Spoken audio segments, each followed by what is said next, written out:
We're at Greensboro Urban Ministry today on Gate City Boulevard for a time with some of the staff members to hear about the great work that goes on here. You know, since the inception of Christ Church in 1956, feeding the hungry of our community has been a priority. We've been involved in the crop walk and canned food drives and in so many other efforts of making sandwiches and feeding the people who come through Greensboro Urban Ministry. But this ministry has expanded so far beyond just feeding the hungry. When we began Greensboro Urban Ministry, I don't think that everyone realized it was a part of our beginning. They didn't realize the impact that they would make for this entire county. Greensboro Urban Ministry serves the poorest of the poor, and the basic things that we provide are food and shelter. We also say solutions, which is really a somewhat vague term of saying we'll stick by you and meet you where you are, and our case managers and staff will work with you on whatever else you want to work on. Like if somebody just needs somebody to talk to, or somebody just to hug them, or pray with them, or counsel with them. Our chaplains and volunteer chaplains through Stephen Ministry really embrace and uplift our guests in any way that they can. We have shelter for individuals, men and women. We also have family shelter. There's always a waiting list for all of our shelters.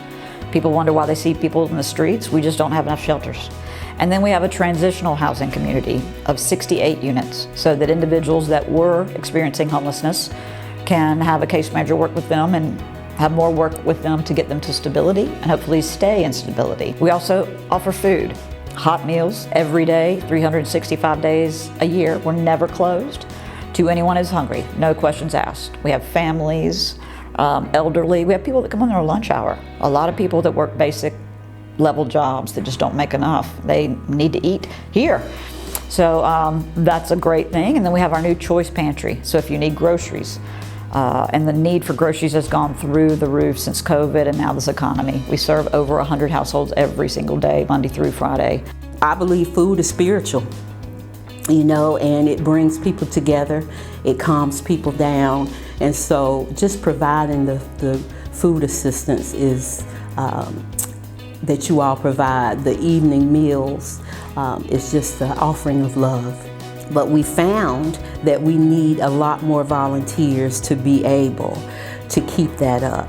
And so our staff has been pitching in, back there helping out. So we really need some volunteers to help in that area. I just want to make sure that each member of your congregation who has donated canned food, who's donated money to us to help us to keep our place going, I just want to make sure that you know how grateful we are, and we want to continue to be in partnership with your church. We love you, and our staff just sends an overwhelming thanks for your continued support.